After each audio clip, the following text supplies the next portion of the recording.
Louvado seja nosso Senhor Jesus Cristo. Nós vamos dar continuidade às nossas considerações sobre o livro do Apocalipse, nosso sexto encontro. Vamos trabalhar que o livro do Apocalipse nos traz uma linguagem simbólica.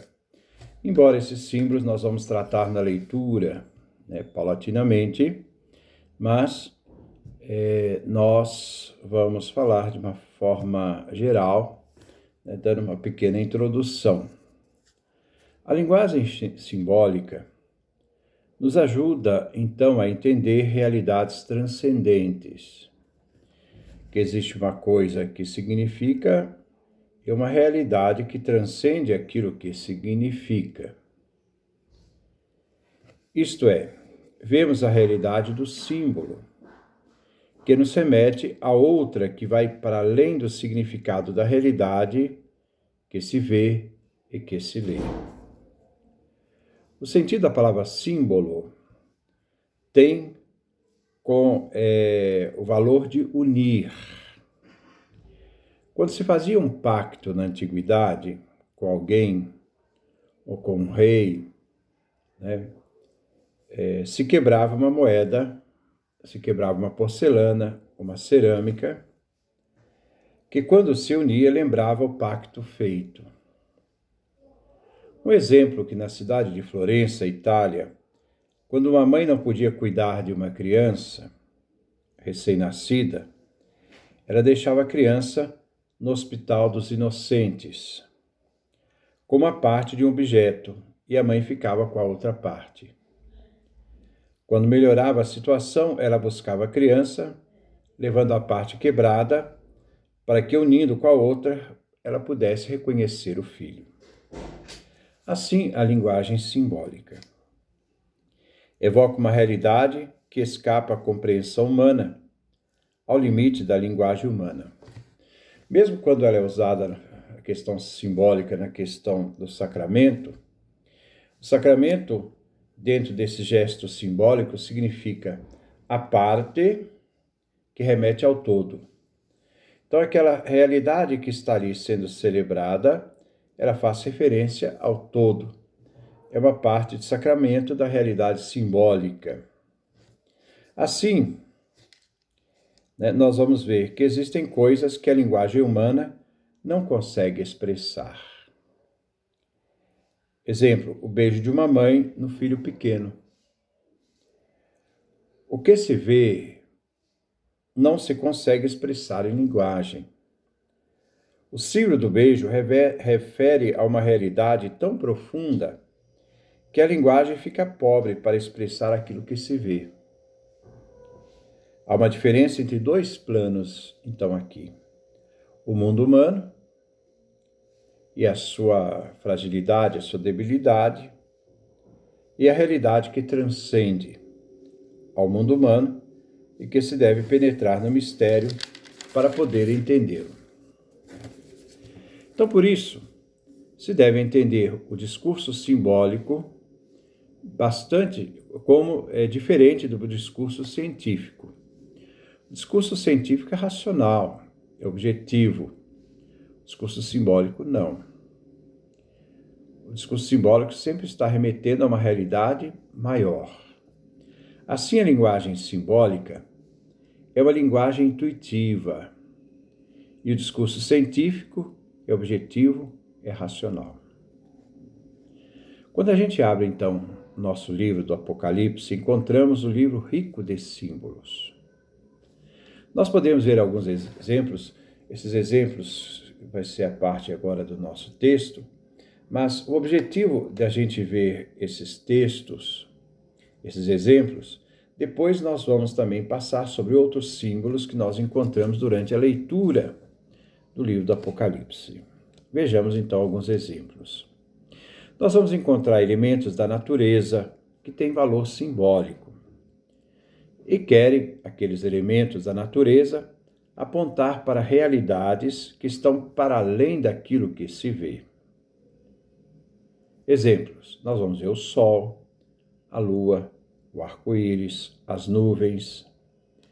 Quando se trata de elementos da natureza, quer dizer que tudo foi criado e tudo que foi criado proclama a glória de Deus.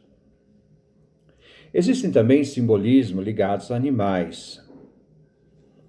E o objetivo é descrever os poderes que atuam no mundo, e o objetivo é destacar que a força que anima esses animais é superior à força dos humanos. Nós encontramos, por exemplo, no livro do Apocalipse, 4 seres viventes. Está lá no capítulo 4, versículo 7. Esses seres pertencem à corte celeste. Louvam a Deus dia e noite e têm forma de animais. O primeiro ser vivo parece um leão. O segundo parece um touro. O terceiro tem rosto humano.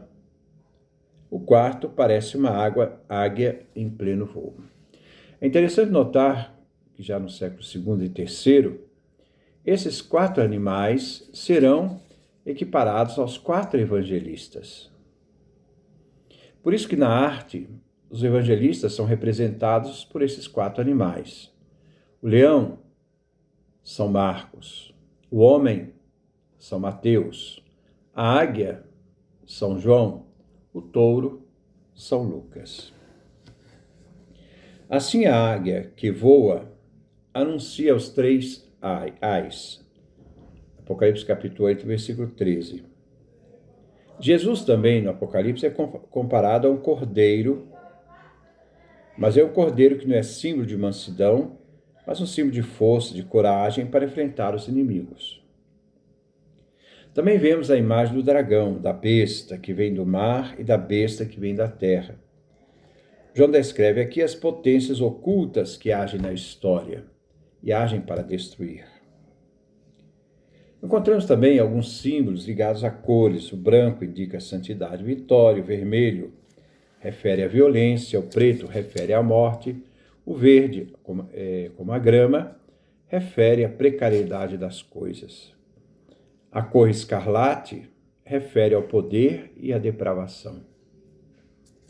Os números também, no livro do Apocalipse, são todos simbólicos. 7 indica a totalidade, a plenitude, né? Como nós já vimos. 12 é o número da perfeição.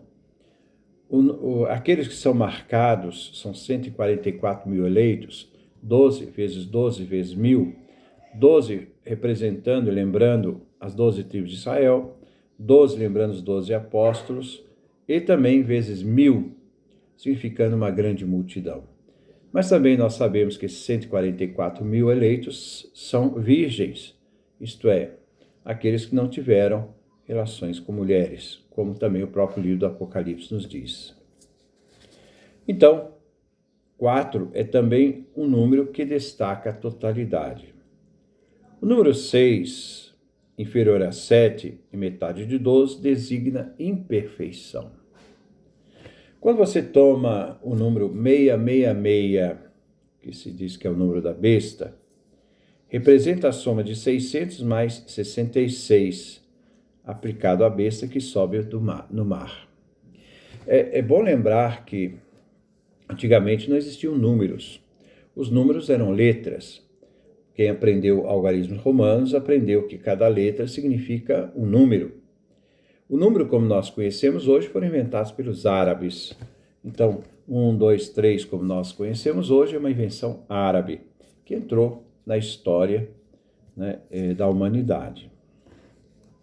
Então, quando você toma, por exemplo, né, o nome Yeshua, isto é, Jesus em aramaico, se você somar os números da letra de Yeshua, vai dar 666. Então, nós temos que ter muito cuidado para não interpretar isso de uma forma destrutiva e que muitas vezes não corresponde à realidade que o texto quer dizer. Depois nós vamos ver o que significa o texto, a besta dentro desse texto. Vamos tratar esses símbolos quando aparecem, então, na leitura do texto. Os símbolos aqui querem ajudar os cristãos a refletir sobre a história, despertando no cristão a capacidade de avaliação dos eventos que acontecem no mundo, querendo ajudar o cristão a enfrentar a realidade e a perseguição. Mas o cristão tem consciência, e isto é o que é fundamental, que o Deus que age na história já venceu em Cristo Jesus o Cordeiro imolado. Essa realidade da morte e ressurreição de Jesus é ela que pauta a leitura da história, porque tudo aquilo que se fala no livro do Apocalipse já tem a consciência de que já somos vencidos pelo Cordeiro imolado. E essa certeza que faz os cristãos enfrentarem a história, a perseguição, as dificuldades, tudo aquilo que o Império Romano quer fazer para poder destruir, o próprio cristianismo e aqueles que professam a fé cristã. Então é um livro de resistência e para isso nós somos chamados a refletir sempre no livro do Apocalipse. Que Deus nos dê a sua graça, a sua bênção, a sua face resplandeça sobre nós.